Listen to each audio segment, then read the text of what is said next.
Now we shall come to the second unit of quantitative analysis for business decision 1 for second semester BCom people. The chapter title contains classification and tabulation of data. This is the most important content what we have heard in the first unit itself. Classification and tabulation is most important for statistics and a statistician. Then we have collected the data. We know collected the data, analyzed the data, everything we did it in the first part. So then let us see how the data will be collected. The first content of this unit will be collection of data. Collection of data. What is collection of data? Collection of data ಅಂತಂದ್ರೆ ಮಾಹಿತಿನ ಸಂಗ್ರಹ ಮಾಡೋದು ಅಂತ. It is the process of collecting the data.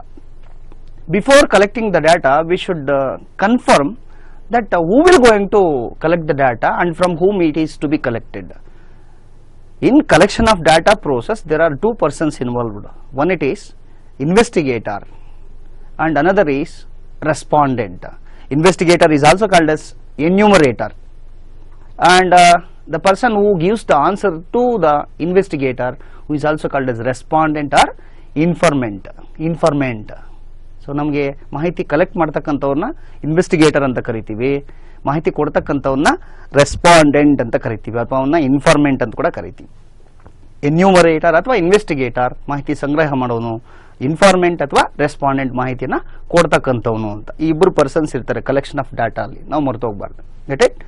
Then what is collection of data? Collection of data ಅನ್ನೋದು ಒಂದು process. It is the process of collecting, counting and a systematic recording of the results of statistical inquiry. So ಇದನ್ನ ನಾವು collection of data ಅಂತ ಕರಿತೀವಿ. ಇದೊಂದು process, step by step work where collection, counting and systematic recording of results of statistical inquiry is done in this process. Therefore this is called as collection of data. Then ನಮಗೊಂದು ಪ್ರಶ್ನೆ ಬರುತ್ತೆ, collection of data ಸರಿ, what is data? Data ಅಂದ್ರೆ ಏನು ಅಂತ. Data means it is the measurements or observations collected as a source of information. ಅಂದರೆ ನಮಗೆ ಮಾಹಿತಿ ಬೇಕಾಗಿರ್ತಕ್ಕಂಥ ಕಡೆ ನಾವು ಕಲೆಕ್ಟ್ ಮಾಡ್ಕೊಂಡ್ ಬರ್ತೀವಿ. ಆ ಕಲೆಕ್ಟ್ ಮಾಡ್ಕೊಂಡ್ ಬರೋ ಕಡೆ ನಮಗೆ ಆ ಮೂಲದಿಂದ ಏನು ಸಿಗುತ್ತೆ, ರೆಸ್ಪಾಂಡೆಂಟ್ ಇಂದ ನಮ್ಗೆ ಏನು ಸಿಗುತ್ತೆ, that it self is called as data. Okay, so data and information, don't confuse that. Information ನಮಗೆ ಯಾವ ಮೂಲದಿಂದ ಸಿಗುತ್ತೆ, ಆ ಸಿಗ್ತಾ ಇರತಕ್ಕಂಥದ್ದನ್ನ ನಾವು ರೆಕಾರ್ಡ್ ಮಾಡ್ಕೋತೇವೆ, ಆ ಸಿಕ್ಕಿರ್ತಕ್ಕಂಥದ್ದನ್ನ we can call it as data. Okay, next data contains of different types. Data ಅಲ್ಲಿ ಎರಡು ರೀತಿ ಇದೆ. ನಾವು ಟೈಪ್ಸ್ ಆಫ್ ಡಾಟಾ ಅಂತ ನಾವು ನೋಡೋಕೆ ಹೋಗಿದ್ದೀವಿ ಅಂದ್ರೆ, one it is primary data and another is secondary data. What is primary data? Primary data ಅಂದ್ರೆ ಏನು? ಪ್ರೈಮರಿ ಡಾಟಾ ಅಂತಂದ್ರೆ it is the first hand information we will collect for the first time for A specific purpose. ನಾವು ಮೊದಲನೇ ಸಲ direct ಆಗಿ ನಾವೇ original ಆಗಿ collect ಮಾಡ್ತಕ್ಕಂಥ ಮಾಹಿತಿಯನ್ನು V can call it as primary data. Take for example, once in 10 years ನಮ್ಮ ದೇಶದಲ್ಲಿ 10 ವರ್ಷಕ್ಕೊಂದ್ಸಲ ಜನಸಂಖ್ಯೆಯನ್ನು ನಾವು ನೋಂದಾವಣೆ ಮಾಡ್ತೀವಿ ಅಥವಾ ಜನಸಂಖ್ಯೆಯನ್ನ ಲೆಕ್ಕಕ್ಕೆ ತಗೋತೀವಿ, ಜನಸಂಖ್ಯೆ ಗಣನೆಗೆ ಲೆಕ್ಕಕ್ಕೆ ತಗೋತೀವಿ, ಜನಗಣತಿ ಅಂತ ಕರಿತೀವಿ ನಾವು, ಸೆನ್ಸಸ್ ಫಾರ್ ಎವ್ರಿ 10 years. ಇದನ್ನ ನಾವು ಪ್ರೈಮರಿ ಡಾಟಾ ಅಂತ ಕರಿತೀವಿ. ಯಾಕೆಂತಂದ್ರೆ ಮನೆ ಮನೆಗೂ ಹೋಗಿ ಎಷ್ಟು ಜನ ಮನೇಲಿದ್ದಾರೆ ಅಂತ ಹೇಳ್ಬಿಟ್ಟು each and every person direct ಆಗಿ ನಾವು ತಗೋತೀವಿ. ಅದಕ್ಕೆ ಇದನ್ನು ನಾವು ಪ್ರೈಮರಿ ಡಾಟಾ ಅಂತ ಕರಿತೀವಿ.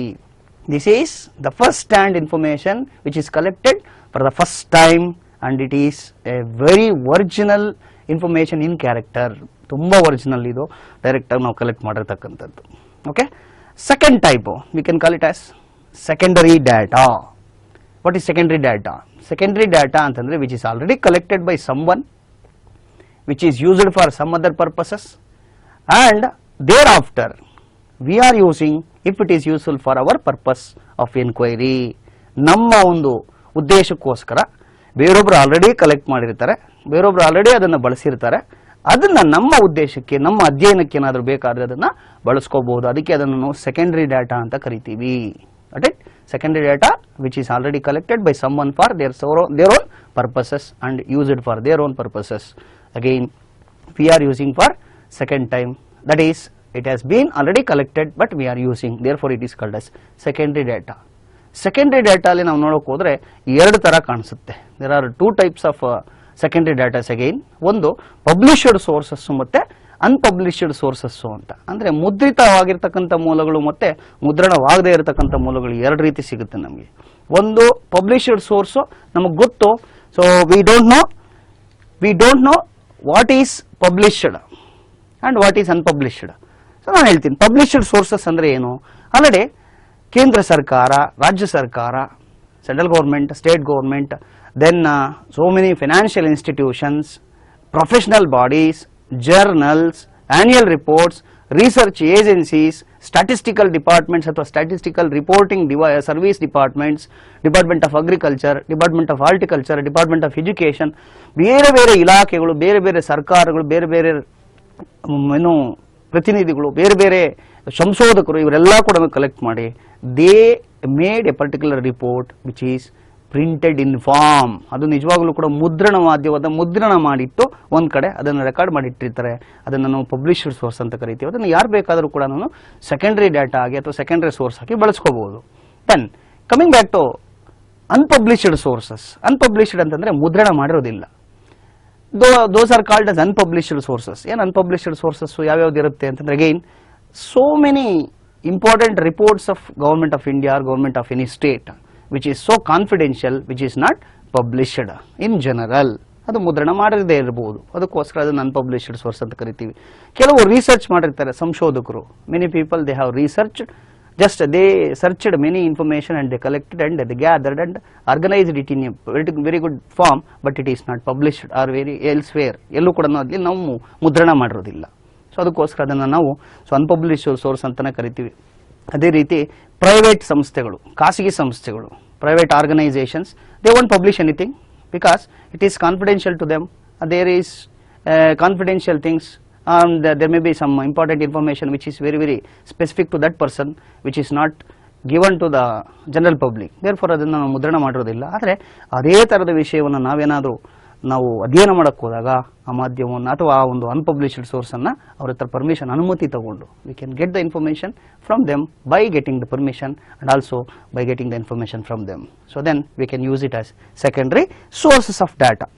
ಓಕೆ, ದೆನ್ ನಾವು ಕಲೆಕ್ಷನ್ ಆಫ್ ಡಾಟಾ ಅಲ್ಲಿ ನಾವು ಸ್ಟಡಿ ಮಾಡೋಕ್ಕೆ ಹೋಗಿದ್ದೀವಿ ಅಂತಂದರೆ there are so many important terms which we can use in later session or later parts of our class. So one it is population. From where we have to collect the information? It is from the population. Population ಅಂದ್ರೆ ಏನು?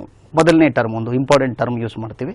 What is important term? Population ಅಂದ್ರೆ ಏನು ಅಂತಂದ್ರೆ population ಅಥವಾ which is also called as universe.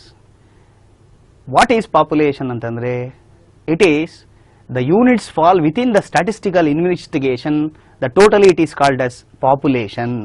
ನಾವು inquiry ಮಾಡಬೇಕಾಗಿರ್ತಕ್ಕಂಥ, ನಾವು ವಿಚಾರಣೆ ಮಾಡಬೇಕಾಗಿರ್ತಕ್ಕ, ನಾವು ಮಾಹಿತಿ ಕಲೆಕ್ಟ್ ಮಾಡಬೇಕಾಗಿರ್ತಕ್ಕಂಥ ಒಂದು ಉದ್ದೇಶಕ್ಕೆ ಯಾವುದನ್ನ ಬಳಸ್ಕೊಂಡಿರ್ತೀವಿ that is considered as population or universe. Okay, so therefore we have to consider many important units. Like ಎಕ್ಸಾಂಪಲ್ನ ನಾವು ತಗೊಳಕ್ ಹೋದ್ರೆ number of students studying in the college. ಒಂದು ಕಾಲೇಜಲ್ಲಿ ಇರ್ತಕ್ಕಂಥ ಸ್ಟೂಡೆಂಟ್ಸ್ನೆಲ್ಲ ಸೇರಿಸಿ ಪಾಪ್ಯುಲೇಷನ್ ಫಾರ್ ಅವರ್ ಪರ್ಪಸ್ ಅಥವಾ ಯೂನಿವರ್ಸ್ ಫಾರ್ ಅವರ್ ಪರ್ಪಸ್ ಅಂತ ಕರಿಬಹುದು. ನಮ್ಮ ಇನ್ವೆಸ್ಟಿಗೇಷನ್ಗೆ ನಾವು ಅಧ್ಯಯನ ಮಾಡಬೇಕಾಗಿರೋ, ನಾವು ಮಾಹಿತಿ ಕಲೆಕ್ಟ್ ಮಾಡಬೇಕಾಗಿರೋದು ಅನ್ನೋದ್ರ ಬಗ್ಗೆ ನಮ್ಮ ಹತ್ರ ಇರತಕ್ಕಂಥ ಒಂದು ಪಾಪ್ಯುಲೇಷನ್ ಅಂತ ಕರಿಬಹುದು. ಹಾಗೆಯೇ total number of employees working in a company. ಒಂದು ಸಂಸ್ಥೆಯಲ್ಲಿ ಕೆಲಸ ಮಾಡ್ತಾ ಇರತಕ್ಕಂಥ ಎಂಪ್ಲಾಯೀಸು ಕೂಡ ನಮ್ಗೆ ಏನಾಗ್ತಾರೆ, ಅವರು ನಮಗೆ they are called as population for our purpose. Okay, then ಎರಡನೇ ಇಂಪಾರ್ಟೆಂಟ್ ಟರ್ಮ್ ಫೈನೈಟ್ ಪಾಪ್ಯುಲೇಷನ್. ಈ ಪಾಪ್ಯುಲೇಷನ್ ಅಲ್ಲಿ ಎರಡು ಭಾಗ ಮಾಡ್ಕೋಬಹುದು ನಾವು. ಒಂದು ಫೈನೈಟ್ ಪಾಪ್ಯುಲೇಷನ್, ಇನ್ನೊಂದು ಇನ್ಫೈನೈಟ್ ಪಾಪ್ಯುಲೇಷನ್. ಫೈನೈಟ್ ಅಂತಂದ್ರೆ ಸೊ ಡೆಫಿನೆಟ್ ಆಗಿ ನಿಗದಿತವಾಗಿರ್ತಕ್ಕಂಥದ್ದು, ನಿರ್ದಿಷ್ಟವಾಗಿರ್ತಕ್ಕಂಥದ್ದು. It is countable in numbers. ಇಷ್ಟು ಅಂತ ನಿರ್ದಿಷ್ಟವಾಗಿ ಇಷ್ಟು ಅಂತ ಕೌಂಟ್ ಮಾಡೋಕ್ಕಾಗ್ತಕ್ಕಂಥದ್ದು. What is finite population means which is considered and countable in numbers in specific. For example, number of students in a class, ಇದು finite population. Number of houses in a city, finite population example. ಹಾಗೇನೆ number of students who got first class in the college, definitely we can get count ಮಾಡ್ಬೋದು ನಾವು. Okay, likewise finite population ಅಂತ ಕರಿತೀವಿ. ಇನ್ನೊಂದು infinite population ಅಂತ. ಅನಿಯಮಿತವಾಗಿರ್ತಕ್ಕಂಥದ್ದು, ನಿರ್ದಿಷ್ಟವಲ್ಲದೇ ಇರತಕ್ಕಂಥದ್ದು. It is not specific, which is not possible to count and which is not possible to take into our consideration. But as a mass we can collect and the information about the same thing. Take for example, number of newspaper readers in the particular state. It is not countable. So many people, they will going to read the newspaper today, but tomorrow the same person cannot be in the same position. They won't read the newspaper of the same. So therefore we cannot say. Number of newspapers sold can be count. It is finite population. Number of newspaper readers cannot be countable. Likewise, one more example we can quote that number of fishes in the ocean. Can you count it? ನಾವು ಒಂದು ಸಾಗರದಲ್ಲಿ ಅಥವಾ ಒಂದು ಸಮುದ್ರದಲ್ಲಿ ಇರತಕ್ಕಂಥ ಮೀನುಗಳನ್ನು count ಮಾಡಕ್ಕೆ ಸಾಧ್ಯ ಇಲ್ಲ. ಅದಕ್ಕೋಸ್ಕರ ಅದನ್ನ ಇನ್ಫೈನೈಟ್ ಪಾಪ್ಯುಲೇಷನ್ ಅಂತ ಕರಿತೀವಿ. ಓಕೆ, ಸೊ ಹಾಗೇನೆ number of coffee drinkers in Bangalore city. It is impossible. ಯಾಕೆ ಅಂತಂದ್ರೆ ಇವತ್ತು ಕಾಫಿ ಕುಡಿತಾ ಇರ್ತಕ್ಕಂಥವ್ರು ನಾಳೆ ಅದನ್ನ ಬಿಟ್ಬಿಡ್ಬಹುದು, ಅಥವಾ ಮೊದಲು ಕಾಫಿ ಕುಡಿದೇ ಇರ್ಬೋದು ಅವರು, ಮತ್ತು ನಾಳೆದಿಂದ ಹೊಸದಾಗಿ ಶುರು ಮಾಡ್ಬೋದು ಅವರು. So therefore it varies from time to time. ಅದಕ್ಕೋಸ್ಕರ ನಾವು ಅದನ್ನ ಇನ್ಫೈನೈಟ್ ಪಾಪ್ಯುಲೇಷನ್ ಲಿಸ್ಟಲ್ಲಿ ಹೇಳ್ತೀವಿ. ಪಾಪ್ಯುಲೇಷನ್ ಅಂದ್ರೆ ಏನೋ, ನಾವು ಇನ್ವೆಸ್ಟಿಗೇಷನ್ ಮಾಡಬೇಕು ಅಥವಾ ನಾವು ಕಲೆಕ್ಷನ್ ಆಫ್ ಡಾಟಾ ಮಾಡಬೇಕು ಅಂದ್ಕೊಂಡಿರ್ತಕ್ಕಂಥ ಒಂದು ಉದ್ದೇಶಕ್ಕೆ ನಾವು ಸೆಲೆಕ್ಟ್ ಮಾಡ್ಕೊಂಡಿರ್ತಕ್ಕಂಥ ಯೂನಿಟ್ಸ್ ಅನ್ನ ಟೋಟಲ್ ಆಗಿ V can call it as population. The population may be two types, finite population, second one is infinite population. Then another important term we are going to use in collection of data, census. What is census? So census ಅನ್ನೋ ಪದನ ಬಳಸ್ತೀವಿ ನಾವು collection of data ಅಲ್ಲಿ. ಏನು census ಅಂದ್ರೆ, census ಅಂತಂದ್ರೆ ನಾವು ಮಾಹಿತಿ ಕಲೆಕ್ಟ್ ಮಾಡಬೇಕು ಅನ್ನೋದ್ರಲ್ಲಿ ಸೇರಿರ್ತಕ್ಕಂಥ ಎಲ್ಲ ಯೂನಿಟ್ಸ್ ಅನ್ನ we can call it as census. Each and every unit included in our investigation purpose, that totally put together, that entire is called as census. Say for example, studying of monthly income of all the families in the area. ಒಂದು ಏರಿಯಾದಲ್ಲಿ ಇರತಕ್ಕಂಥ ಒಂದು ಎಲ್ಲ ಫ್ಯಾಮಿಲಿಗಳಲ್ಲೂ monthly income ಎಷ್ಟು, census. ನಾವು ಮನೆಗೆ ಹೋಗಿ ಅವ್ರನ್ನ ಕೇಳಿ ಬರ್ಕೊಂಡ್ಬರ್ತೀವಿ ನಾವು. ಸೊ ಇದು ಸೆನ್ಸಸ್ ಅಂತ. This method is called census method ಅಂತ. ಓಕೆ, ದೆನ್ ಎರಡನೇದು ಸ್ಯಾಂಪ್ಲಿಂಗ್ ಮೆಥಡ್ ಅಂತ ಕರಿತೀವಿ, ಅಥವಾ ಸ್ಯಾಂಪ್ಲಿಂಗ್ ಅಂತಾನು ಪದ ಬಳಸ್ತೀವಿ ನಾವು. ಮುಂದೆ ಅದನ್ನು ತುಂಬಾ ಬಳಸ್ತಾ ಹೋಗ್ತೀವಿ. ಏನು ಸ್ಯಾಂಪ್ಲಿಂಗ್ ಅಂದ್ರೆ ಏನು? ಇರತಕ್ಕಂಥ ಪಾಪ್ಯುಲೇಷನ್ ನಾವು ಆಯ್ಕೆ ಮಾಡ್ಕೊಂಡಿರ್ತಕ್ಕಂಥ ಪಾಪ್ಯುಲೇಷನ್ ಅಲ್ಲಿ, take for example, where we want to conduct a study and collect the information in a Bangalore city, they all the persons if we can meet, it is called census method or census. If we are not meeting all the persons but we are selecting a few persons in every area on certain basis, selection of a sample from the population, this process is called as sampling. This process is called as sampling. ಅಂದ್ರೆ ನಾವು ಕೆಲವೊಂದು ಜನರನ್ನ ಮಾತ್ರ ಆಯ್ಕೆ ಮಾಡಿಬಿಟ್ಟು ಅವ್ರ ಹತ್ರ ಮಾಹಿತಿ ಕಲೆಕ್ಟ್ ಮಾಡಕ್ಕೆ ಹೋಗ್ತೀವಿ. ಕೆಲವೊಂದು ಜನರನ್ನು ಮಾತ್ರ ಆಯ್ಕೆ ಮಾಡ್ತಕ್ಕಂಥ ಪ್ರಕ್ರಿಯೆ, this process is called sampling. ಇದು ಇನ್ನೊಂದು ಇಂಪಾರ್ಟೆಂಟ್ ಟರ್ಮ್. ದೆನ್ ನೆಕ್ಸ್ಟ್ ಇನ್ನೂ ಒಂದು ಪದನ ಬಳಸಿ ನಾನು ಅವಾಗಲೇ ಹೇಳಿದೆ, ಸ್ಯಾಂಪಲ್ ಅಂತ. ಸ್ಯಾಂಪ್ಲಿಂಗ್ ಅಂತಂದ್ರೆ ಯೂನಿಟ್ಸ್ ಅನ್ನ ಸೆಲೆಕ್ಟ್ ಮಾಡ್ತಕ್ಕಂಥದ್ದು. ಸ್ಯಾಂಪಲ್ ಅಂತಂದ್ರೆ ಒಂದೊಂದು ಸಣ್ಣ unit is called each and every unit of or a portion of the entire population is called sample. Sample for example, ಒಂದು ಕ್ಲಾಸ್ ರೂಮ್ ಅಲ್ಲಿ 100 ಜನ ವಿದ್ಯಾರ್ಥಿಗಳಿದ್ದಾರೆ. ಅದರಲ್ಲಿ 100 ಜನರ ಹತ್ರನೂ ಇನ್ಫಾರ್ಮೇಶನ್ ತಗೊಳಕ್ ನಮ್ಗೆ ತುಂಬಾ ಟೈಮ್ ಆಗುತ್ತೆ ಅಂತಂದ್ರೆ, ಸೊ ಇಬ್ಬರು ವಿದ್ಯಾರ್ಥಿಗಳನ್ನ 2 ಪ್ರಶ್ನೆ ಕೇಳ್ತೀನಿ ನಾನು, ಇಬ್ರಿಗೂ ಒಂದೊಂದು ಪ್ರಶ್ನೆ ಕೇಳ್ತೀನಿ. ಇಬ್ರು ತುಂಬಾ ಚೆನ್ನಾಗಿ ಆನ್ಸರ್ ಮಾಡಿದ್ರೆ V can say that those 2 persons are called samples. ಅವ್ರನ್ನ ನಾನು ಪ್ರಶ್ನೆ ಮಾಡಿ ಆನ್ಸರ್ ಚೆನ್ನಾಗಿರೋದ್ರೆ ಆ ಕ್ಲಾಸ್ ತುಂಬಾ ಚೆನ್ನಾಗಿ ಓದ್ತಾ ಇದ್ದಾರೆ, ಮಕ್ಕಳು ಚೆನ್ನಾಗಿದ್ದಾರೆ ಅಂತ ಹೇಳ್ಬೋದು. V can say that those class students are very very good and they are studying well. ಈ ತರ ಹೇಳ್ಬೋದು ನಾವು. ಲೈಕ್ ಇನ್ನೊಂದು ಪದ ಸ್ಯಾಂಪಲ್ ಸೈಜ್ ಅಂತ ಬರಿತೀವಿ ನಾವು. ಸ್ಯಾಂಪಲ್ ಸೈಜ್ ಅನ್ನೋ ಪದನ ನೋಡ್ತೀವಿ ನಾವು. ಏನ್ ಸ್ಯಾಂಪಲ್ ಸೈಜ್ ಅಂದ್ರೆ, sample size means the number of units in a sample. Example, ನಾವು ಒಂದು ಹಳ್ಳಿಯಲ್ಲಿ 1500 ಜನ ಇದ್ದಾರೆ. ಇನ್ ಎ ವಿಲೇಜ್ 1500 ಪೀಪಲ್ ಇದ್ದಾರೆ ಅಂತ ಅನ್ಕೋಣ. ಆ 1500 ಜನರಲ್ಲಿ ನಾವು 100 ಜನ ಮಾತ್ರ ಆಯ್ಕೆ ಮಾಡ್ಕೋತೀವಿ. 1500 ಜನನ ಪಾಪ್ಯುಲೇಷನ್ ಅಂತ ಕರಿತೀವಿ. 100 ಸ್ಟೂಡೆಂಟ್ಸ್ ಅಥವಾ 100 ಪೀಪಲ್ ಅನ್ನ we can call it as sample size. Sample size ಅಂತ ಕರಿತೀವಿ. 100 ಜನ ಯಾರು ಅಂತ ಗೊತ್ತಿಲ್ಲ ಇನ್ನು ನಮಗೆ, 100 ಜನರ ಹತ್ರ ಹೋಗಿ ಮಾಹಿತಿ ತಗೊಂಡ್ಬರ್ಬೇಕು. We decided that out of 1500 people in a village, we decided to go and meet 100 people. That 100 people are called samples for us. ಅದಕ್ಕೋಸ್ಕರ 100 ಅನ್ನೋದನ್ನ ಸ್ಯಾಂಪಲ್ ಸೈಜ್ ಅಂತ ಕರಿತೀವಿ. 100 ಯಾರು ಅನ್ನೋದನ್ನ ನಾವು ಮೀಟ್ ಮಾಡಿದಾಗ ಆ ಪ್ರತಿಯೊಂದು 100 people they are called as samples. Next sampling unit ಅನ್ನೋ ಪದನ ಬಳಸ್ತೀವಿ ನಾವು. ಸ್ಯಾಂಪ್ಲಿಂಗ್ ಯೂನಿಟ್ ಏನು ಸ್ಯಾಂಪ್ಲಿಂಗ್ ಯೂನಿಟ್ ಅಂತಂದ್ರೆ what is sampling unit? The constituents of A population is called as sampling unit. ಒಂದು ಪಾಪ್ಯುಲೇಷನ್ ಯೂನಿಟ್, ನಾವು ಯಾವುದೋ ಒಂದು ಮಾಹಿತಿನ ಕಲೆಕ್ಟ್ ಮಾಡಬೇಕು, ಅಲ್ಲಿ ಇರತಕ್ಕಂಥ ಎಲ್ಲ ಆ ಮಾಹಿತಿಗೆ ಸಂಬಂಧಪಟ್ಟಿರೋರು ಎಲ್ಲರನ್ನೂ ಕೂಡ ಸೇರಿಸ್ಬಿಟ್ಟು we can call it sampling units.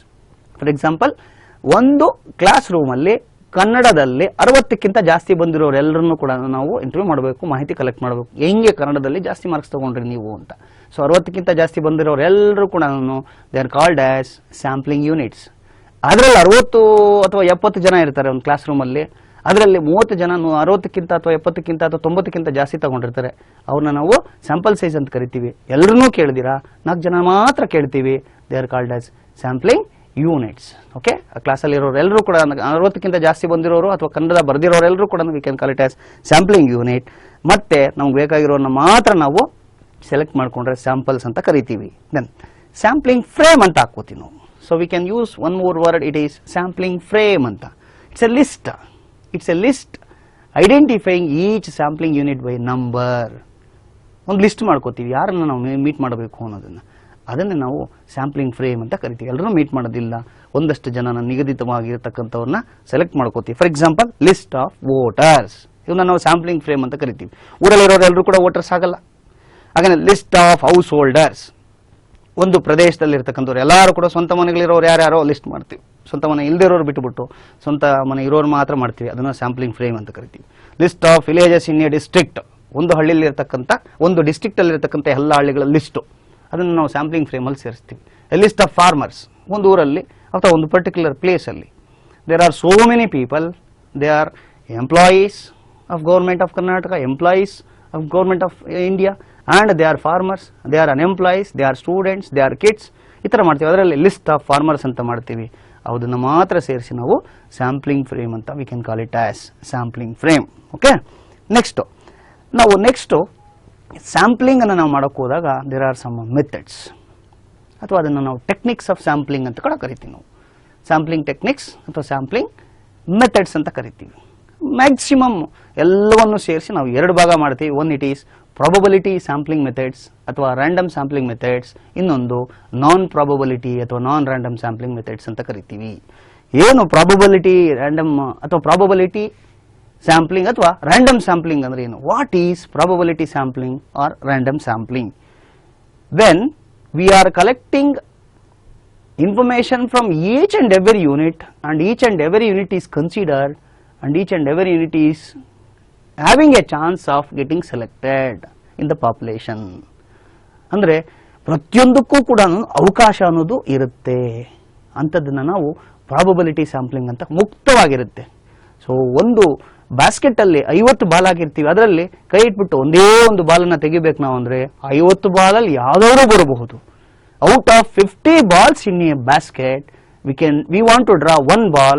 So there is no prejudice. We have not decided which particular ball is to be drawn. So by just closing the eyes, we can put our hands into the box and we can take out one ball. So one ball is drawn, but all the balls were having equal chance. This is called probability sampling technique or random sampling technique anta karitivi ನಾವು. Probability sampling methods ಅಥವಾ techniques ಅಲ್ಲಿ ನಾವು ಬೇರೆ ಬೇರೆ ವಿಧಗಳನ್ನು ನೋಡಬಹುದು. There are so many types of probability sampling methods. ಅದರಲ್ಲಿ ಒಂದು ಸಿಂಪಲ್ ರ್ಯಾಂಡಮ್ ಸ್ಯಾಂಪ್ಲಿಂಗ್. ಏನಿಲ್ಲ, very simple. The word itself says simple random means each unit of the population has equal and known chance. ಪ್ರತಿಯೊಂದರಲ್ಲೂ ನಾವು ಯಾವುದಾದ್ರು select ಮಾಡಬೇಕು ಅಂತಂದ್ರೆ so ಎಲ್ಲದಕ್ಕೂ equal chance ಇರುತ್ತೆ, ನಾವು ಸೆಲೆಕ್ಟ್ ಮಾಡ್ತೀವಿ ಅನ್ನೋ chance. That is called as simple random sampling. Again I will come to the example. Take for example, ಒಂದು ಬಾಕ್ಸಲ್ಲಿ ಒಂದು 20 ಕಾಯಿನ್ಸ್ ಅನ್ನು ಹಾಕ್ತೀವಿ ನಾವು. 20 ಕಾಯಿನ್ಸ್ ಹಾಕ್ತೀವಿ. 50 ಪೈಸೆ, 25 ಪೈಸೆ, 10 ಪೈಸೆ, 1 ರೂಪಿ, 10 ರೂಪಿ, 5 ರೂಪಿ ಎಲ್ಲ ಹಾಕ್ತೀವಿ ನಾವು. ಅದು ಹೊರಗಡೆ ತೆಗಿತೀವಿ, ಅಲ್ಲಿ 20 ಕಾಯಿನ್ ಇದೆ. ಯಾವುದು? 10 ರೂಪಾಯಿದು 20 ಕಾಯಿನ್ ಇದೆ. ಆ 20ರಲ್ಲಿ ಒಂದೊಂದಕ್ಕೂ ಒಂದೊಂದು ಸ್ಕೆಚ್ ಪೆನ್ ತೊಗೊಂಡು ಕಲರ್ ಹಾಕ್ಬಿಡ್ತೀವಿ ನಾವು. ಆವಾಗ ಹೊರಗಡೆ ಒಂದು ತಗೋಬೇಕು ಅಂತಂದರೆ we don't know which coin will come out with which colour. This is called simple random sampling.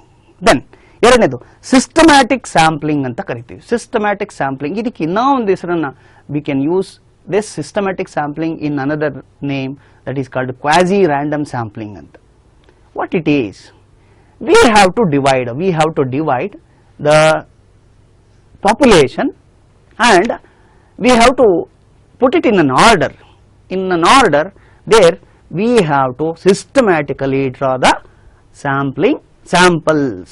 Then it is called systematic sampling. Say for example, if we are using 1 2 3 4 5 6 7 8 9 10, there are 10 students in the classroom. We are using, in a class there are 10 students who got first class.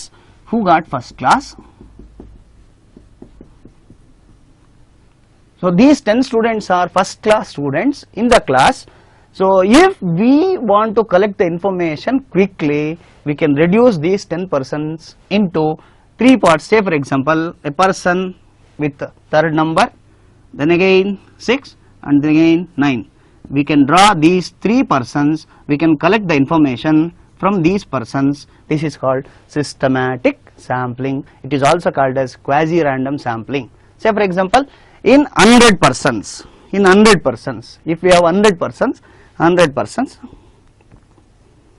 so we can take 5th person, then again 10th, then again 15th, 20th, 25th, 30th. Likewise, we are taking 5th person systematically and we are collecting the information from all these persons. ಇವರು ಕೊಡ್ತಕ್ಕಂಥ ಮಾಹಿತಿ ಈ 100 ಜನ ಕೊಡ್ತಕ್ಕಂಥ ಮಾಹಿತಿ ಸರಿ ಇದೆ, same ಇದೆ ಅಂತ ನಾವು ಅನ್ಕೋಬೇಕಾಗುತ್ತೆ.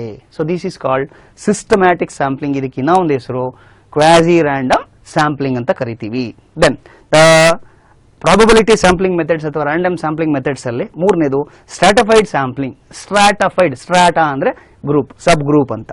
Population is divided into a number of subgroups on the basis of homogeneous characteristics. ಒಂದೇ ತರ characters, the same characters which we can find, all those characterized units can be grouped into one particular group. Then from that particular group we will going to draw the information, we will going to collect the information. This is called stratified sampling. Strata means a group, a subgroup or a division.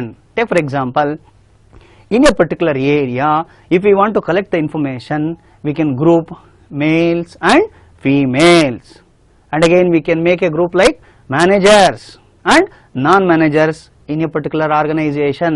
Take for example, we can make in males we can make so graduates and non-graduates, and also we can make in females kids and elders. Likewise, we can make some subgroups, from that we can collect the information. So then it is called as stratified sampling. Then non-probability sampling methods, what I told, one it is probability sampling methods, another is non-probability sampling methods. What it means? It means all the units are not having equal chance to be selected as a sample. This is very very important, that if all the units are having equal chance, it is called probability sampling technique. If all the units are not having being selected as a sample, then it is called non-probability sampling. ಅಂದರೆ ಕೆಲವೊಂದನ್ನು ನಾವು ಮೊದಲೇ select ಮಾಡೋದಕ್ಕೆ ಆಗಲ್ಲ ಅಂತ ನಾವು consider ಮಾಡಿಬಿಡ್ತೀವಿ, ನಮಗೆ ಗೊತ್ತಾಗುತ್ತೆ. So ಯಾವುದೋ ಒಂದು ವಿಧಾನದಿಂದ by having some basis, so ಕೆಲವೊಂದನ್ನು ಮಾತ್ರ ನಾವು ಸೆಲೆಕ್ಟ್ ಮಾಡ್ಕೊಳ್ಳೋಕೆ ಹೋಗ್ತೀವಿ. So there for it is called non probability ಅಥವಾ ನಾನ್ ರ್ಯಾಂಡಮ್ ಸ್ಯಾಂಪ್ಲಿಂಗ್ ಟೆಕ್ನಿಕ್ಸ್ ಅಂತ. ಅದರಲ್ಲಿ there are so many types, we can call it as. One it is convenience sampling. Convenience, convenience ಅಂದ್ರೆ ಏನು? ನಮ್ಮ ಅವಶ್ಯಕ್ಕೆ ತಕ್ಕಂತೆ ಅಂತ, ನಮ್ಮ ಅನುಕೂಲಕ್ಕೆ ತಕ್ಕಂತೆ ಮಾಡ್ಕೊಳ್ಳೋದು ಅಂತ. ಅಲ್ಲಿ ಏನ್ ಮಾಡ್ತೀವಿ? In this method, in convenience sampling, the sample is drawn from the part of the population which is very close to hand. Take for example, ನಾನು ಚೆನ್ನಾಗಿ ಓದ್ತಕ್ಕಂಥ ಸ್ಟೂಡೆಂಟ್ಸ್ ಹತ್ರ ಒಂದು ಮಾಹಿತಿ ಕಲೆಕ್ಟ್ ಮಾಡಬೇಕು. ಹೆಂಗ್ ಚೆನ್ನಾಗಿ ಓದ್ತೀಯ ನೀನು? I want to collect the information from those students which are very very good and very very brilliant. They are getting 500 marks and above. I want to ask the questions how they are getting good marks. Then I should not move towards the entire Karnataka. I will go to the people who are very near to me and I will ask the students, what is your marks? If he says 500, then how you will get the marks? So then I'll collect the information, from the students very near to me, and the same is implied to all the persons who got the marks more than 500 in the entire Karnataka in a particular subject, or maybe in SSLC or in PUC or in degree. This is called convenience sampling. ನಮಗೆ ತುಂಬ ಹತ್ತಿರ ಇರತಕ್ಕಂಥ ಒಂದು ಮಾಹಿತಿಯನ್ನು ತಗೊಂಡು ಅದನ್ನೇ ಬೇರೆಯವ್ರಿಗೂ represent ಮಾಡ್ತೀವಿ ನಾವು. Then it is called convenience sampling. ಪದನೇ ಹೇಳುತ್ತೆ, ಕನ್ವೀನಿಯನ್ಸ್ ಮೀನ್ಸ್ ನಮ್ಮ ಅನುಕೂಲಕ್ಕೆ ತಕ್ಕಂತೆ ನಾವು ಸ್ಯಾಂಪಲ್ಸ್ನ ಕಲೆಕ್ಟ್ ಮಾಡ್ಕೊಳ್ಳೋ ವಿಧಾನ. This is non probability. ನೋಡಿ ಇಲ್ಲಿ ಏನು ಮಾಡ್ತೀವಿ, ನಾವು ಅನುಕೂಲಕ್ಕೆ ತಕ್ಕಂತೆ ಹತ್ರ ಇರೋರು ಮಾತ್ರ ಇನ್ಫಾರ್ಮೇಷನ್ ತಗೋತೀವಿ, ಬೇರೆಯವರು ಅವ್ರ ಅನಿಸಿಕೆ ಏನು ಅಂತ ಹೇಳೋದಕ್ಕೆ ಅವಕಾಶನೇ ಸಿಗಲಿಲ್ಲ. There for it is called non probability ಅಥವಾ ನಾನ್ ರ್ಯಾಂಡಮ್ ಸ್ಯಾಂಪ್ಲಿಂಗ್ ಅಂತ ಕರೆದ್ವಿ. ಓಕೆ, ದೆನ್ ಜಡ್ಜ್ಮೆಂಟ್ ಸ್ಯಾಂಪ್ಲಿಂಗ್ ಅಂತ. This is also another important method of non probability method. ಏನು ಜಡ್ಜ್ಮೆಂಟ್ ಸ್ಯಾಂಪ್ಲಿಂಗ್ ಅಂದರೆ, ಇಲ್ಲಿ the researcher or the person who wants to collect the information, who is also called as enumerator or also called as investigator. ನಂತರ information collect ಮಾಡಬೇಕು ಅಂತಕ್ಕಂಥ ಸಂಶೋಧನೆ ಮಾಡ್ತಕ್ಕಂಥವ್ರು ಅಥವಾ ಮಾಹಿತಿ ಕಲೆ ಮಾಡ್ತಕ್ಕಂಥವನು.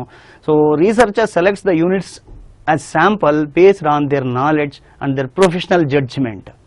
ವೃತ್ತಿಪರವಾಗಿ ಅವ್ರಿಗೆ ಯಾವುದೋ ಒಂದು ರೀತಿಯಾದಂಥ ನಾಲೆಡ್ಜ್ ಇರುತ್ತೆ. So by using that particular knowledge, by using that professional judgement, ಯೂನಿಟ್ಸನ್ನು ಸ್ಯಾಂಪಲ್ ಯೂನಿಟ್ಸನ್ನು ಸೆಲೆಕ್ಟ್ ಮಾಡಿಕೊಂಡು ಅವರಿಂದ ಇನ್ಫಾರ್ಮೇಷನ್ನ ಕಲೆಕ್ಟ್ ಮಾಡ್ತಾರೆ. There for it is called judgement sampling. ಇದಕ್ಕೆ ಬೇರೆ ಬೇರೆ ಹೆಸರುಗಳಿಂದ ಇದು ಕರಿತೀವಿ ನಾವು. Judgement sampling is also called as purposive sampling and also called as deliberate sampling, and it is also called as directed sampling and also called as authoritative sampling. ಈ ಎಲ್ಲ ಪದಗಳಿಂದ ಕರಿತೀವಿ ನಾವು. So this is another important non probability sampling method. ಮೂರನೇ ನೋಡಿದಾಗ quota sampling ಅಂತ. What is quota sampling? Quota sampling is that sampling where the first population is segmented into mutually exclusive groups. In mutually exclusive groups antandre, the judgment is used to select the unit from each segment based on specific proportion. ಇರ್ತಕ್ಕಂಥವೆಲ್ಲ ಕೂಡ ಒಂದಷ್ಟು subgroups ಆಗಿ ಮಾಡ್ಬಿಡ್ತೀವಿ, mutually exclusive subgroups ಅಂತ ಕರಿತೀವಿ. ಆ ಥರ ಮಾಡಿ we just divide the entire population into mutually exclusive subgroups, and again the judgement is used. By using our judgment and professional judgment, so we select the units from each segment based on specified proportion. Ististu anta. One sudden example ನೋಡೋಣ ನಾವಿಲ್ಲಿ. Interviewer may be told to sample 100 females and 200 males between the age group of 20 to 30 years. ನೋಡಿ ಇಲ್ಲಿ the persons more than 20 years, less than 30 years, ಈ ಎರಡು age ಮಧ್ಯೆ ಇರೋರು ಮಾತ್ರ ನಾವು ಗ್ರೂಪ್ ಮಾಡ್ಕೊಂಡ್ವಿ. ಅದರಲ್ಲಿ ಮತ್ತೆ ನಾವು ಮೇಲ್ಸ್ ಎಷ್ಟು 100, ಫಿಮೇಲ್ಸ್ ಎಷ್ಟು 200, ಇವ್ರ ಹತ್ರ ಮಾತ್ರ ಕಲೆಕ್ಟ್ ಮಾಡಿ ಅಂತ ಹೇಳಿದ್ವಿ ನಾವು. So this is called quota sampling. We are giving certain quotas on particular to the particular sampling units on certain basis with certain proportion ಇಂತಿಷ್ಟು ಅಂತ. 20 ರಿಂದ 30 ವರ್ಷ ಇರೋರು 100 ಜನ ಗಂಡು ಮಕ್ಕಳು, 200 ಜನ ಹೆಂಗಸರ ಹತ್ರ ಇನ್ಫಾರ್ಮೇಶನ್ ಕಲೆಕ್ಟ್ ಮಾಡೋದು. 30 ರಿಂದ 40 ಇರ್ತಕ್ಕಂಥವ್ರು, ಸೊ ಈಗ 150 ಗಂಡಸರು 250 ಹೆಂಗಸರು. Say for example males 150, females 250 members ಹತ್ರ ಇನ್ಫಾರ್ಮೇಶನ್ ಕಲೆಕ್ಟ್ ಮಾಡಿ ಲೈಕ್ ವೈಸ್ ಸಬ್ ಗ್ರೂಪ್ಸ್ ಮಾಡ್ಕೊಂಡು ಕೋಟಾಸ್ ಕೊಡ್ತೀವಿ, ಇಷ್ಟಿಷ್ಟೇ ಅಂತೇಳಿ. This is called quota sampling. Then another is snowball sampling. What is snowball sampling? Snowball sampling ಅಂದರೆ ಏನು? ಸ್ನೋಬಾಲ್ ಅಂತಂದರೆ ಏನೂ ಇಲ್ಲ. ಇಲ್ಲಿ ರೇರ್ ಆಗಿ ಇನ್ಫಾರ್ಮೇಶನ್ ಸಿಗುತ್ತೆ.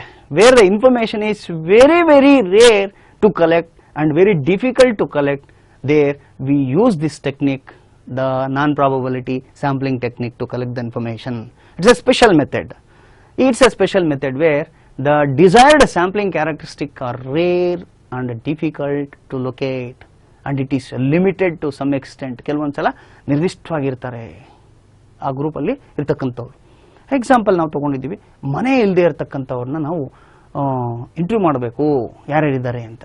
Do you find them who are homeless, studying the homeless, who are really homeless people? So you want to meet them, they are not available. They are not likely to find a list of all the homeless people. So we have to find those people where we can go to one particular homeless person and we will ask him to give the person who is homeless. Then we can collect the information from that person. This is another method. Therefore, this is called snowball sampling. Okay. So this is another method. Then probability sampling methods and non-probability sampling methods. Probability sampling methods andre So we know that each and every unit is having equal chance of being selected as sample unit. This is called probability sampling unit. Non-probability sampling unit is that each and every unit is not having equal chance. Few are having chance. They are called non-probability random sampling techniques.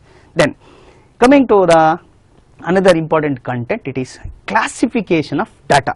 I told in the first concept, that is first unit, statistics is a part of having a classification, collection first, then classification, then analyzing, then interpreting the data.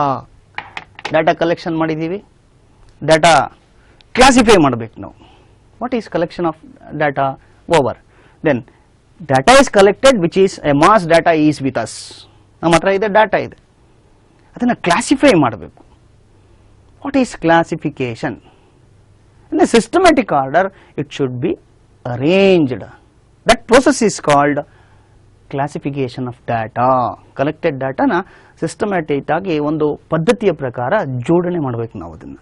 Grouping into different classes or sub classes according to some homogeneous characteristics. ಒಂದೇ ತರ ಇರತಕ್ಕಂಥ characters ನ ಹುಡುಕಿ ಅವುಗಳನ್ನೆಲ್ಲ ಒಂದೊಂದು ಗುಂಪಾಗಿ ಮಾಡ್ಕೊಂಡು ಹೋಗಬೇಕು. ಅದರಲ್ಲಿ ಸಬ್ ಗುಂಪು, groups and subgroups divide ಮಾಡಿಕೊಂಡು ಅದನ್ನ ಒಂದು ಕಡೆ ಜೋಡಿಸ್ತಾ ಹೋಗಬೇಕು. Then it is called classification. What is classification? Classification is the process of grouping the different classes, grouping the information into different groups and subgroups, classes and subclasses according to same characteristic qualities, homogeneous qualities or homogeneous characteristics. For example, we can go to post office. Post office, a postman takes the letters from a post box where all the types of letters are kept into the post box. When it is opened, the letters which is to be dispatched at Mumbai, which is to be dispatched at Delhi, which is to be dispatched at Bangalore local or dispatched at somewhere else in a village, everything is kept in that.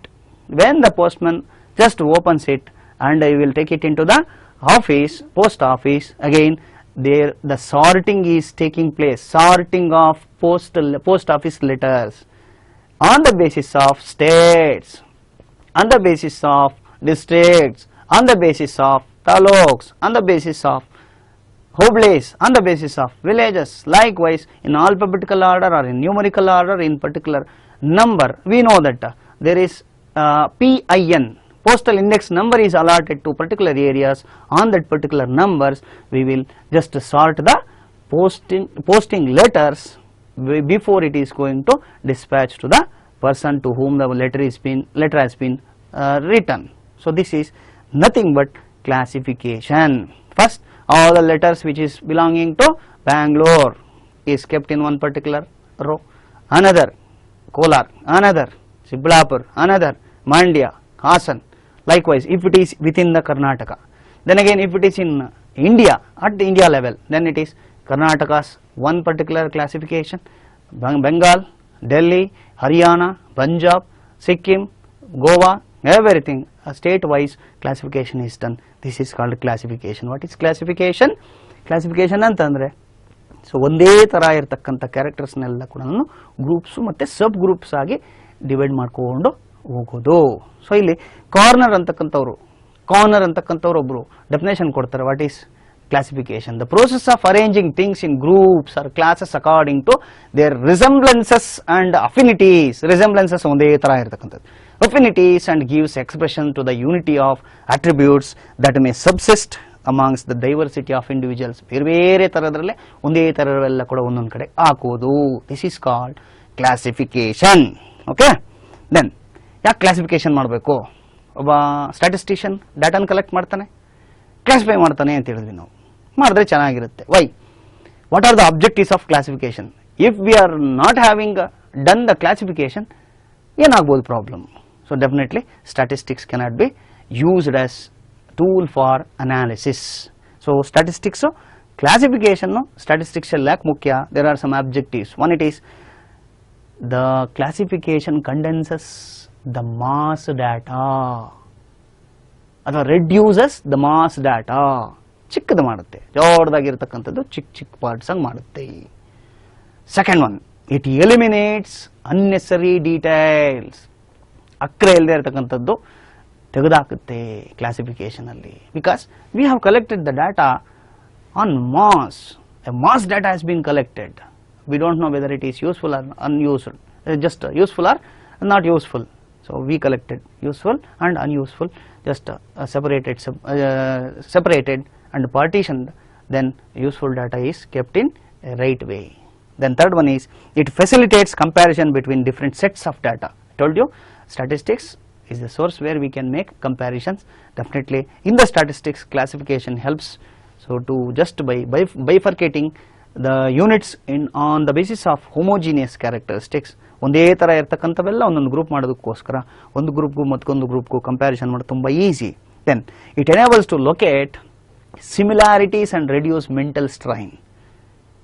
ಒಂದೇ ಥರ ಇರ್ತಕ್ಕಂಥದ್ದನ್ನ ಗುರುತಿಸೋದು ತುಂಬ easy, locate ಮಾಡೋದು. ಹಾಗೆಯೇ mental ಸ್ಟ್ರೈನನ್ನು ಕಡಿಮೆ ಮಾಡುತ್ತೆ ಅಂತ, ಮಾನಸಿಕವಾದಂಥ ಒತ್ತಡವನ್ನು ಇಟ್ ರೆಡ್ಯೂಸಸ್, ಡೆಫಿನೆಟ್ಲಿ ಕಡಿಮೆ ಮಾಡುತ್ತೆ.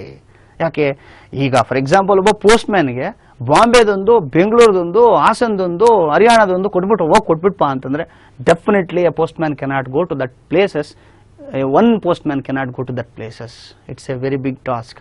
So therefore, so when it is classified and sorted into particular classes and subgroups, then again it is easily dispatched and the work is done. Then it helps in drawing inferences, no doubt. In drawing inference, drawing conclusion is a part of statistics. To draw the conclusions, we have to compare. To compare the data, we have to classify the collected data. So then by comparing, we can draw the conclusions. So ನಾವು ಯಾವುದಾದ್ರೂ ಒಂದು ನಿರ್ಣಯನ ತಗೊಳ್ಳೋಕೆ ಮೊದಲು ಬೇಕಾಗಿರತಕ್ಕಂಥ ಜಡ್ಜ್ಮೆಂಟನ್ನು ಮಾಡ್ಬೋದು, ಇನ್ಫರೆನ್ಸಸ್ನ ತಗೋಬೋದು, ಕನ್ಕ್ಲೂಷನ್ಸನ್ನು ತಗೋಬೋದು. ಆ conclusions ತಗೊಂಡ್ಬರ್ಬೇಕಾದ್ರೆ ನಮಗೆ classes and sub classes of data ಇರಲೇಬೇಕು. Then it helps in statistical treatment of the information collected. ಮಾಹಿತಿ ಕಲೆಕ್ಟ್ ಮಾಡಿರ್ತಕ್ಕಂಥದ್ದು ನಾಳೆ ಬೆಳಗ್ಗೆ if it is used in further, then again we want the information definitely separated on homogeneous characteristic. ಒಂದೇ ಥರ ಇರತಕ್ಕಂಥವೆಲ್ಲ ಕೂಡ separate ಮಾಡಿಟ್ಟಿರೋದ್ರಿಂದ ಅದು ಆ ಪರ್ಪಸ್ಗೆ ಮುಂದಿನ ದಿನಗಳಲ್ಲಿ ಸ್ಟ್ಯಾಟಿಸ್ಟಿಕ್ಸನ್ನು ತುಂಬ ಚೆನ್ನಾಗಿ ಬಳಸ್ಕೋದಿಲ್ಲ ಅಂದರೆ ಬಳಸ್ಕೊಳ್ಳೋದಕ್ಕೆ ಆಗೋದಿಲ್ಲ. It is quite impossible. These are the objectives of classification. Then what are the types of classification? If you want to classify the data into different varieties, what are the types of classification? We have most 4 important types of classification. One, it is chronological classification or temporal classification. Chronological on the basis of time. Chronological antandre based on time the data is just classified, divided, separated. It is called chronological. Take for example ಒಂದೊಂದು ವರ್ಷದ್ದು 1990, 91, 92, 93, 94 ಈ ವರ್ಷಕ್ಕೆ ಸಂಬಂಧಪಟ್ಟಿರೋ ಮಾಹಿತಿನೆಲ್ಲ ಸಪರೇಟಾಗಿ ಮಾಡ್ತೀವಿ ನಾವು.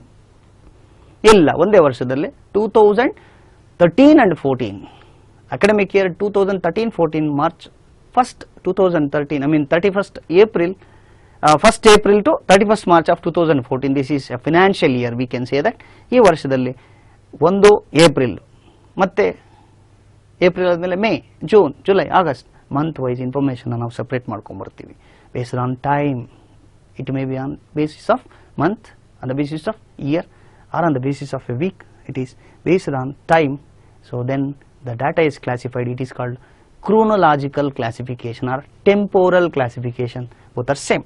ಎರಡನೇದು geographical classification, which is also called a spatial classification. What is geographical classification? Geographical means based on the geography. ನಾವು ಸ್ಥಳ, particular place, a region, ಒಂದು ಸ್ಥಳವನ್ನು ಆಧಾರವಾಗಿಟ್ಕೊಂಡು ಆ ಸ್ಥಳಕ್ಕೆ ಸಂಬಂಧಪಟ್ಟಿರತಕ್ಕಂಥ ಮಾಹಿತಿಗಳೆಲ್ಲ ಕೂಡ ಬೇರೆ ಬೇರೆ ಮಾಡ್ತೀವಿ. Then it is called geographical classification. Third one is qualitative classification. Qualitative, qualities. We can say that certain qualities are identified. ಆ ಕ್ವಾಲಿಟೀಸ್ ಅನ್ನ ಆಧಾರವಾಗಿಟ್ಕೊಂಡು ಗ್ರೂಪ್ಸ್ ಮಾಡ್ಕೊಂಡು ನಾವು ಡಿವೈಡ್ ಮಾಡ್ತಾ ಹೋಗ್ತೀವಿ. The data are classified on the basis of some attributes or quality or non-measurable characteristics. ಚೆನ್ನಾಗಿ ನೆನಪಿಟ್ಕೊಂಡಿರಬೇಕು. Qualitative ಅಂತಂದ್ರೆ not measurable in terms of numbers. They are called qualitative aspects. Qualitative aspects ಅನ್ನ ನಾವು ಗುರುತಿಸಿ ಅಲ್ಲಿ ನಾವು ಒಬ್ಬ ವಿಭಾಗ ಮಾಡಕ್ಕೆ ಹೋಗಿದ್ದೀವಿ ಅಂದರೆ it is called as qualitative classification. Say for example based on sex, literacy, religion, occupation, employment, ಈ ಥರ ನಾವು ವಿಭಾಗ ಮಾಡ್ಕೊಂಡು ಹೋಗ್ಬೋದು.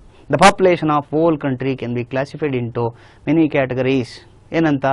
ಮ್ಯಾರೀಡ್, ಅನ್ಮ್ಯಾರೀಡ್, ದೆನ್ ವಿಡೋಡ್, ಡೈವರ್ಸ್ಡ್, ಇವುಗಳನ್ನೆಲ್ಲ ಮಾಡೋದು qualitative aspects. So we can call it as qualitative classification. Coming back to the most important concept, we are very near to the real statistics which we are going to use.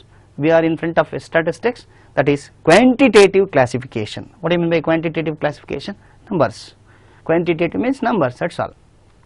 On certain basis, according to some characteristics that can be measured, like weights in kgs, we can measure heights in centimeters.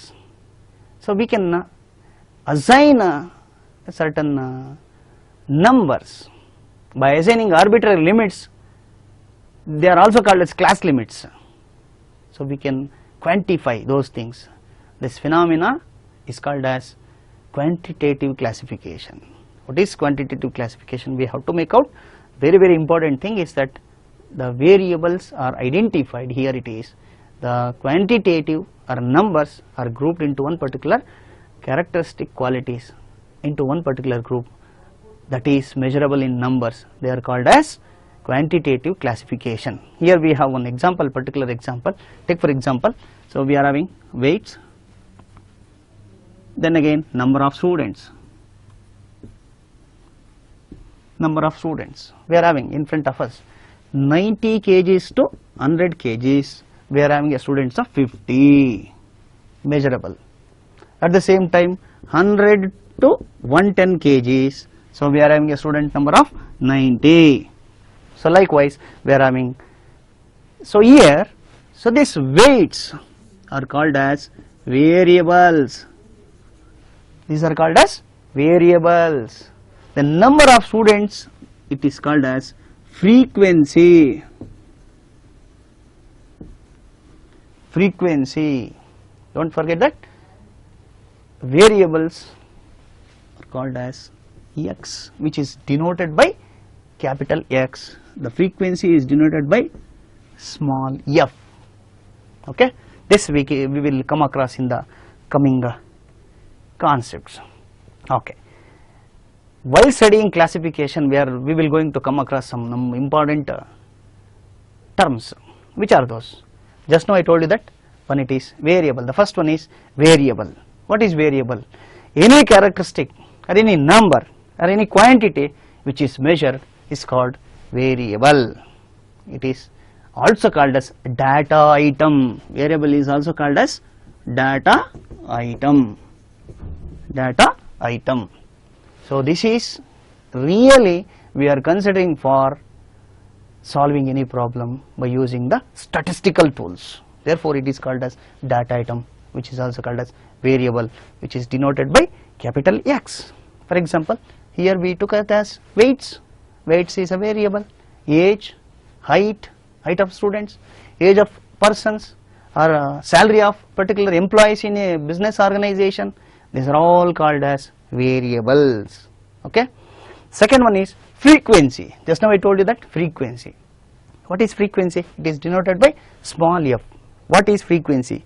The frequency is the number of times a particular value for variable or data item has been observed to occur. Number of times.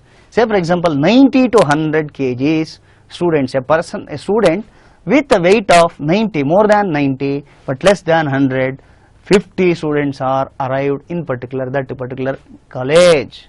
So this is called frequency. Number of times which the number will going to occur, the variable going to occur.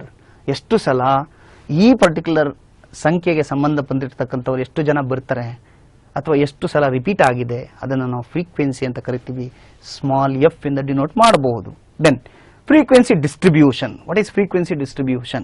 So this is frequency distribution again. So here frequency distribution table we can also use it. The way of tabulating the group of data of a variable and their respective frequencies side by side is called frequency distribution.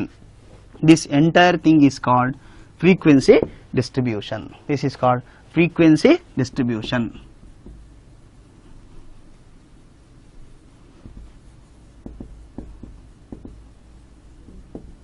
Frequency distribution. This entire thing is called, and this table is called as frequency table. This table is called frequency table, where we can come across frequency distribution, where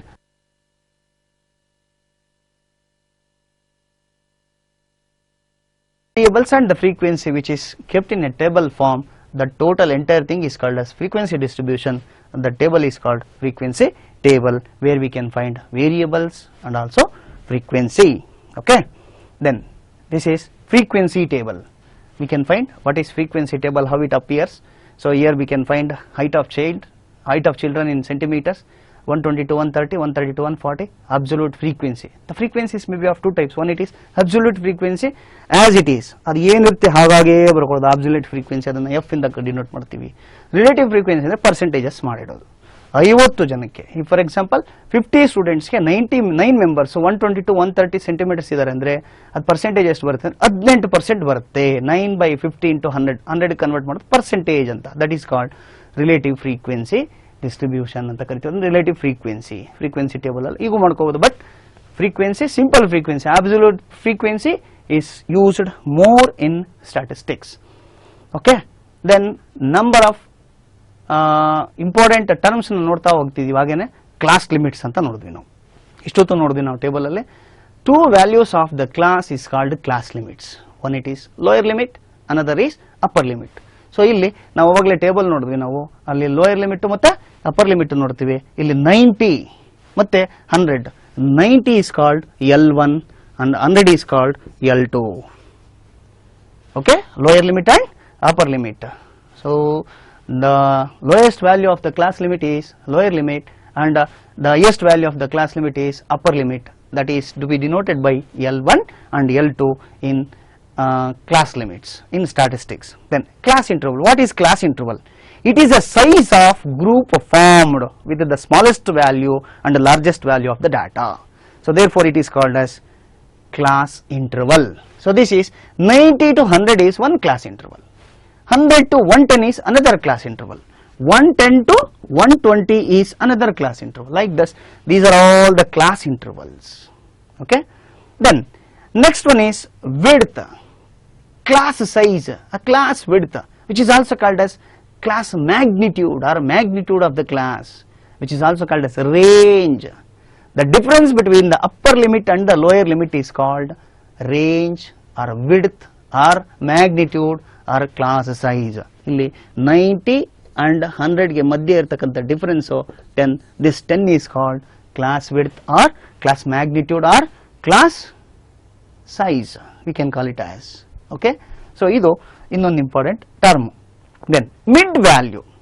statistics ಅಲ್ಲಿ ತುಂಬಾ important concept ಏನಂದ್ರೆ mid value ಅಂತ ನೋಡ್ತೀವಿ ನಾವು. Here 90 and 100 lower limit and upper limit, ಮಧ್ಯದಲ್ಲಿ ಒಂದು mid value ಬರುತ್ತೆ. ಅದನ್ನ ನಾವು 90 plus 100 divided by 2. So then it is 95. This 95 is called mid value or midpoint or class mark. For all the classes we can find the mid values like this in classification. Later on, while we come across to solve the problems, definitely this type of mid values, class limits, everything we have to consider. Okay, then another is number of class intervals. Now there is a doubt. ಒಂದು doubt ಬರುತ್ತೆ, ಈ number of class intervals ಎಷ್ಟು ಮಾಡ್ಕೋಬೇಕು? ಈ difference 10 ತಗೋಬೇಕಾ ಅಥವಾ 5 ತಗೋಬೇಕಾ ಅಥವಾ 20 ತಗೋಬೇಕಾ? How we have to decide? General ಆಗಿ ನಮ್ಮ ಹತ್ರ ಇರತಕ್ಕಂಥ information, just consider the information. Suppose 100 sampling units ಇದೆ, 100 ಸ್ಟೂಡೆಂಟ್ಸ್ ಹತ್ರ ಕಲೆಕ್ಟ್ ಮಾಡಿದ್ರೆ 100 ಯೂನಿಟ್ಸ್ ಹತ್ರ ಕಲೆಕ್ಟ್ ಮಾಡಿದೀವಿ ಅಂತಂದ್ರೆ 10 ಅಂತಂದ್ರೆ 10 ಸಲ ಬರುತ್ತೆ. 0 to 10, 10 to 20, 20 to 30, 30 to 40, ಈ ತರ ಮಾಡಿದ್ರೆ 10 ಕ್ಲಾಸ್ ಇಂಟರ್ವಲ್ಸ್ ಬಂದ್ಬಿಡುತ್ತೆ. ಈಜಿಯಾಗಿ ಗೊತ್ತಾಗುತ್ತೆ ನಮಗೆ. ವಿ ನೋ 100ಗೆ ಎಷ್ಟು ಬರುತ್ತೆ ಅಂತ. This is trial and error basis. Okay, ಏನು ಕಷ್ಟ ಏನಿಲ್ಲ. ನಮ್ಮ ಪಾಡಿಗೆ ನಾವು ಅಲ್ಲಿರ್ತಕ್ಕಂಥ ಡಾಟಾ ಚಿಕ್ಕದಾಗಿ ನೋಡ್ಕೊಂಡು, ಇಲ್ಲ ಸರ್ ನಾವು ಇಲ್ಲಿ 10 ಬೇಡ ನಮ್ಗೆ 20 ಬೇಕು, ಅದಕ್ಕೋಸ್ಕರ 0 to 5, 5 to 10, 10 to 15 ಹೀಗೆ 5 ತಗೋತೀನಿ ನಾನು ಅಂತಂದ್ರೆ it will run into 20 class intervals. 20 class intervals ಆಗುತ್ತೆ 10 ಬದಲು 100ಗೆ. ಓಕೆ, ಎಷ್ಟಾದ್ರೂ ಮಾಡ್ಕೋಬಹುದು ನಾವು. ಗೆಟಿಂಗ್? ಸೊ ಇಲ್ಲಿ ಕ್ಲಾಸ್ ಇಂಟರ್ವಲ್ಸು ನಮ್ಮ ಕನ್ವೀನಿಯನ್ಸ್ಗೆ ನಾವು ಮಾಡ್ಕೋಬಹುದು. ಇಲ್ಲ ಸರ್, ನಾವು ಪರ್ಟಿಕ್ಯುಲರ್ ಆಗಿ ನಮಗೆ ರೂಲ್ಸ್ ನಾವು ಫಾಲೋ ಮಾಡ್ತೀವಿ, ಅದಕ್ಕೆ ಏನಾದ್ರು ರೂಲ್ಸ್ ಇದೆಯಾ ಅಂತಂದ್ರೆ ಸ್ಟರ್ಜಸ್ ರೂಲ್ಸ್ ಅಂತ ಒಂದಿದೆ ನಮಗೆ. ಸ್ಟರ್ಜಸ್ ರೂಲ್ಸ್ ಅಂತ ಒಂದು ರೂಲ್ ಇದೆ, ಆ ರೂಲ್ ನಾವು ಫಾಲೋ ಮಾಡ್ತೀವಿ ನಾವು. ಆ ರೂಲ್ ಪ್ರಕಾರ according to Sturges rules, so number of class intervals can be found by using particular formula. ಏನ ಫಾರ್ಮುಲಾ? ಅವರು ಕೆ ಅಂತ ಕರೀತಾರೆ. ಕೆ ಅಂದ್ರೆ number of class intervals is equal to 1 plus 3.322 log N.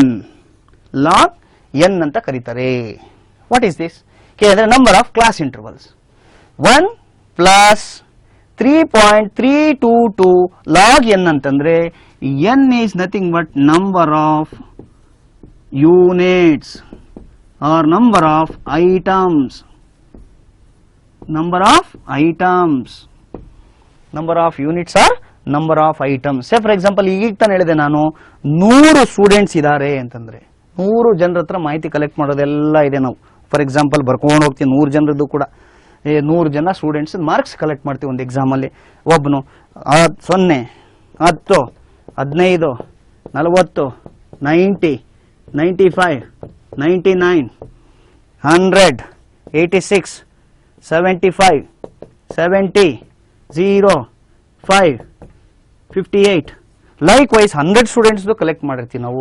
ತರ ಫ್ರೀಕ್ವೆನ್ಸಿ ಡಿಸ್ಟ್ರಿಬ್ಯೂಷನ್ ಮಾಡಬೇಕು ಅಂತಂದ್ರೆ 100 students ಇದ್ರೆ ಇಲ್ಲಿ 100 ಮೆಂಬರ್ಸ್ಗೆ ಮಾಡಿದ್ರೆ ಯಾವ ತರ ಮಾಡಬೇಕು ಅಂತಂದ್ರೆ, just for example K number of class intervals ಎಷ್ಟು ತಗೋಬೇಕು ಅಂತಂದ್ರೆ 1 ಪ್ಲಸ್ 3.322 ಇರುತ್ತೆ ಲಾಗ್ ಎನ್. ಎನ್ ಪ್ಲೇಸ್ ಅಲ್ಲಿ ಎಷ್ಟು ತಗೋಬೇಕಂದ್ರೆ 100 ಅಂತ ತಗೋಬೇಕು.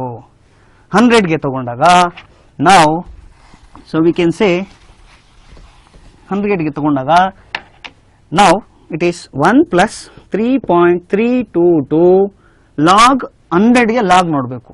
100 ಅಂತಂದ್ರೆ ಇಲ್ಲಿ 1, 2, 3 ಲಾಗ್ ಬುಕ್ ನೋಡೋದು ಬರುತ್ತೆ ನಿಮ್ಗೆ ಅನ್ಸುತ್ತೆ. ಲಾಗ್ ಬುಕ್ ಅಲ್ಲಿ 1, 2, 3 ಡಿಜಿಟ್ಸ್ ಇದ್ದಾಗ ನಾವು 2 ಪಾಯಿಂಟ್ ಅಂತ ಬರ್ಕೋಬೇಕು. 2.10ಗೆ 0 ಅಲ್ಲಿ ನೋಡಕ್ ಹೋದ್ರೆ ಲಾಗ್ ಬುಕ್ ತೆಗೆದು ನೋಡ್ರಿ 10 at 0 ಕಾಲಮ್ ಅಲ್ಲಿ ನೋಡಕ್ ಹೋದ್ರೆ 0 ಬರುತ್ತೆ. ಈ 2 ಎಲ್ಲಿಂದ ಬಂತು ಗೊತ್ತಾಯ್ತಾ ನಿಮ್ಗೆ? ನಾವಿಲ್ಲಿ ನಾವು ತಗೊಂಡಿರ್ತಕ್ಕಂಥ ಸಂಖ್ಯೆ 100 ಇದೆ. 100 ಅಂದ್ರೆ 1, 2, 3. There are 3 digits with us in 100. 3 digits ಇದ್ರೆ ಅದ್ರಲ್ಲಿ -1 ಅಂತ ಅನ್ಕೊಂಡು ಇಲ್ಲಿ 2.10ಗೆ ಲಾಗ್ ಬುಕ್ ಅಲ್ಲಿ 0 ಕಾಲಮ್ ಅಲ್ಲಿ ನೋಡಕ್ ಹೋದ್ರೆ 0s ಇದೆ, 0s ಇರುತ್ತೆ. ಅದಕ್ಕೋಸ್ಕರ 0 ತಗೊಂಡೆ. ದೇರ್ ಆಫ್ಟರ್ 1 ಪ್ಲಸ್ 3.222 ಇಂಟು 2.0 ಮಾಡ್ಕೊಂಡಾಗ ಇಲ್ಲಿ this becomes 6.644. 6.644 ಬರುತ್ತೆ. Now this becomes 7.644 ಅಂದ್ರೆ K number of class intervals 7.644 ತಗೋಬೇಕು ಅಂದ್ರೆ ಚಿಲ್ಲರೆ ತಗೊಳಕ್ಕಾಗಲ್ಲ. We cannot take fractions of class intervals, then we have to take the nearest figure.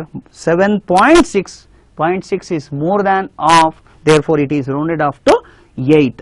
It is nearest figure is 8. Now 8 class intervals we can take if the number of items are 100.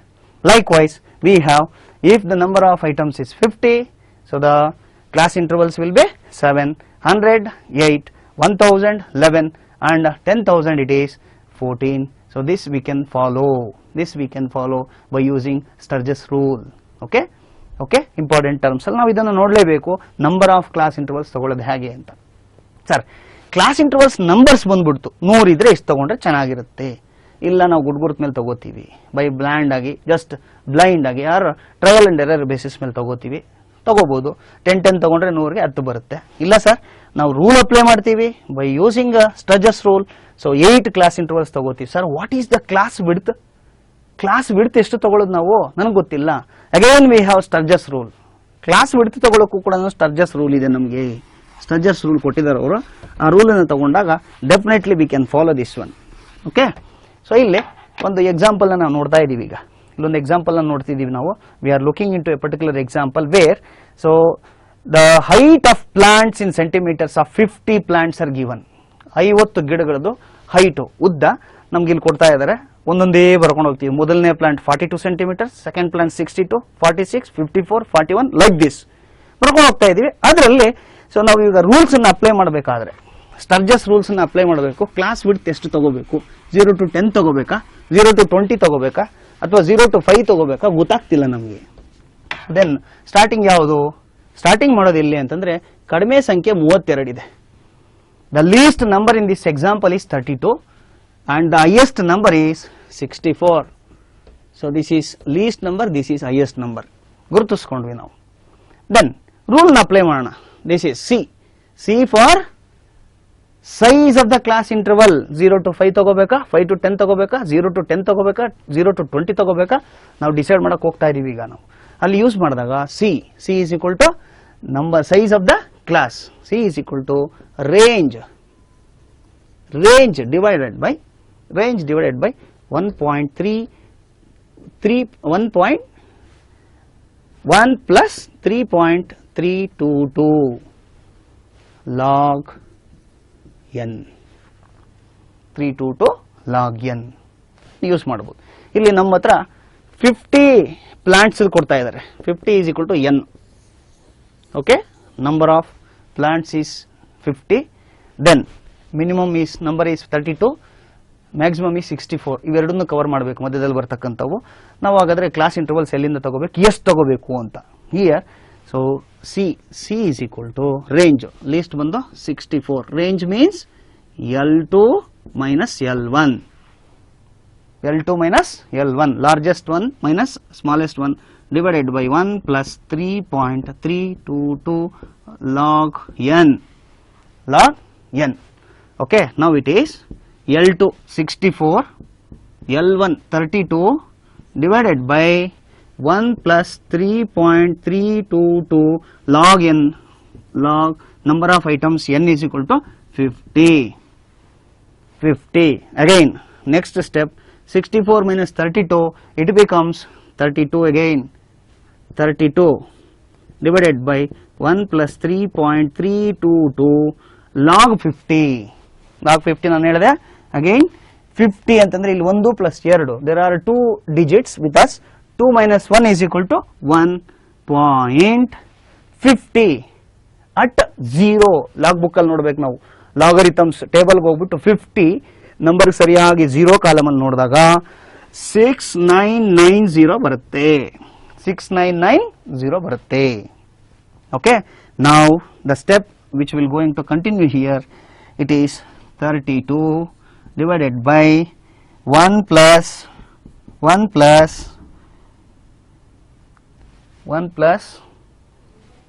32 divided by, finally it becomes 6.64. 6.64 it is. 6.64. C is equal to, finally when it is converted it becomes like this. The finally C is equal to 5, means the range is 5 is to be taken. Now we can take the class intervals as 30 to 35.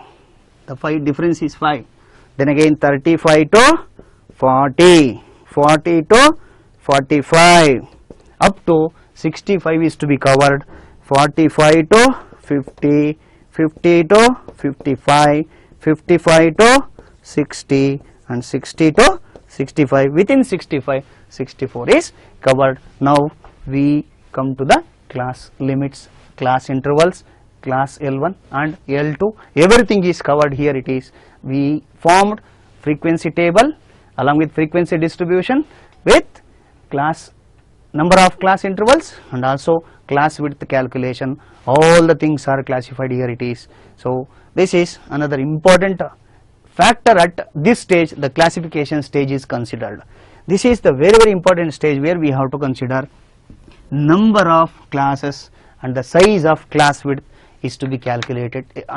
At this stage this is very important. Okay, so these are the important terms where we can consider, and classification is considered The most important thing is learnt up to this stage. The most important thing up to this stage, that is classification, is learnt here. Thereafter the statistical series continues, that we can see in the next part.